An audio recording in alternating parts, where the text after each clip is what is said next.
गुरुदेव भगवान, जिंदगी में बहुत गलतियां की। आपके दर्शन और सत्संग सुनने के बाद परिणाम जानकर रूह कांप जाती है। हाँ, कुछ करिए यही परिणाम यही के बारे सत्संग का प्रभाव है। सत्संग, सत अगर है सामने और उसकी बात सुनने को मिल जाए तो उसका प्रभाव ही यही पड़ेगा कि आपके हृदय में जलन पैदा हो जाएगी, मैं कितना गलत हूं। क्योंकि अब आपको जैसे मन में आ रहा हम बहुत सुंदर है, पर दर्पण जब सामने आया तो लगा कि यार जितना हम सोचते हैं उतना सुंदर तो नहीं है ना दर्पण से। तो सत्संग क्या है? ये ज्ञान दर्पण है। आपको जीव ही झका तो घबराहट हुई, अरे मेरे से ऐसी गलती कैसे हो गई, मैं कितनी गलतियां कर रहा हूं, मुझे इसका परिणाम भोगना पड़ेगा। अब भयभीत हुआ ना, होना चाहिए भयभीत। अब भय से निर्भय की हमारे अंदर वृत्ति मैं कैसे बचूं? तो भगवान कह रहे हैं कि जो सभीत, सभीत माने भयभीत, जो सभीत आवा सर नहीं रखियो ताहि प्राण की नहीं। ये हमारे भगवान के वचन है कि अगर भयभीत होकर कोई जीव कि मैंने तो बहुत गलतियां की, बहुत पाप की, अब भगवान के सिवा मुझे कोई नहीं बचा सकता और मेरी शरण में आ गया, तो भगवान कह रहे जैसे सब अपने प्राणों को दुलार करते ना, मैं ऐसे दुलार करूंगा उसका।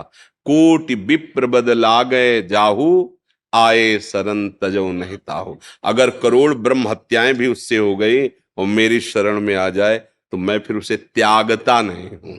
तो हमें लगता है कि डरना तो चाहिए, इस डर से मन जो है गलत कामों की तरफ जाएगा नहीं और भगवान की शरणागति हो जाएगी। क्योंकि भगवान ही एक ऐसे हैं जो बुरे आचरण वाले को भी गले लगाते हैं, दूसरा इस सृष्टि में कोई नहीं।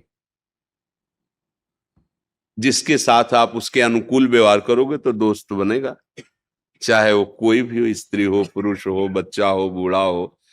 और आपसे प्रतिकूल व्यवहार बने फिर गले लगाए, ऐसा तो मुझे नहीं लगता सृष्टि में कोई हो। फिर ये एक ही उपाय है कि भगवान और भगवान के जन ही एक ऐसे हैं जो गिरे हुए को हृदय से लगा के और उठाकर आगे बढ़ाते। नहीं, संसार का स्वरूप बहुत विचित्र है। यहां तुमसे काम बन रहा है, स्वार्थ की पूर्ति हो रही तो हाथ मिलाएगा। तो हमारे एक मित्र हैं प्रभु, जो केवल हमको स्वीकार करते हैं, हमारे अवगुणों को नहीं देखते।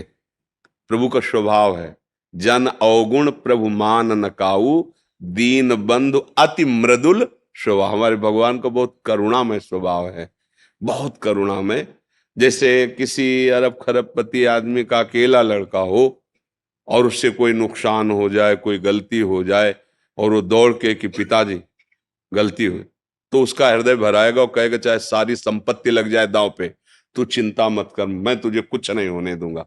तो आपको विश्वास हो जाता है ना, हमारे प्रभु तो अनंत ब्रह्मांडों के मालिक हैं। अच्छा, पिता क्या है कि कानून के आगे उसको भी झुकना पड़ेगा, लेकिन जिन्होंने कानून निर्माण किया वो हमारे प्रभु हैं। वो जब कह रहे कि माफ, तो फिर किया। हम बहुत बार उदाहरण किया है कि न्यायालय विभाग में वकीलों के द्वारा प्रमाणित हो गया दोष और उसकी सजा हो गई कि इसको फांसी की सजा दी जाए। अब तो कोई नहीं क्षमा कर सकता ना, बस एक राष्ट्रपति है क्षमा कर सकता है। ऐसे ही हमसे पाप हुए, माना, उनका दंड भी हमने नरकों में पढ़ा सुना शास्त्र में कि ये नरक में ये दंड मिलता है ऐसे पाप करने वालों का, वो भी पक्का सत्य। पर एक उपाय है, भगवान गरज करके कहते हैं सर्वधर्मान परित्यज्य माम एकम शरणम व्रज अहम त्वाम सर्व पापेभ्यो मोक्षयिष्यामि मा शुचा। एक राष्ट्रपति फांसी की सजा माफ कर सकता है, तो अनंत ब्रह्मांडों के स्वामी प्रभु कह रहे हैं मैं तुझे सर्व पापों से मुक्त करूं।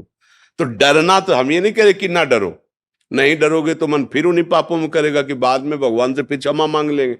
ऐसा सिद्धांत नहीं है। सिद्धांत ये है कि जब तक हमने जाना नहीं था, जानते हुए भी वो ना जानना ही है। जब सत्संग सुना, संतों का संग मिला, अब समझ आई, तो अब एक हमें सूत्र डालना पड़ेगा हृदय में कि आज तक जो किया वो अब आगे नहीं करूंगा। अगर कहीं विवश होके फिसल के होता है, वो भगवान अंदर बैठे हैं, वो संभाल लेंगे, उसका कोई आपको दंड भोगना नहीं पड़ेगा। भगवान हृदय में बैठे हुए सारे, लेकिन जानबूझ के नहीं, वो अंतर्यामी, उसको किसी सलाह की जरूरत नहीं, वो अंदर ही देख रहा है। तो हमें लगता है कि हमारे कल्याण मार्ग में ये बात तो जरूरी कि आपको डर होना चाहिए, शास्त्र का डर, समाज का डर, कानून का डर, भगवान का डर, ये आपको अच्छे मार्ग में चलाएगा। ये जो भय है ना, ये हमारे मन को अच्छे रास्ते पे चलाते हैं। तो ये भय तो रखना चाहिए, पर इतना भी भयभीत ना हो जाए कि हम भगवान का भरोसा ही ना रख पाए कि हम तो इतने नीचे कि भगवान, हम ऐसा नहीं है। भगवान इतने कृपालु हैं कि वो कैसा भी कोई हो, अपिचेत सु दुराचारो भजते माम अनन्य भाग। सु दुराचारों को मतलब होता सांगो पांग पाप करने वाला, कोई अंग नहीं छोड़ा पाप के, सब कर डाले।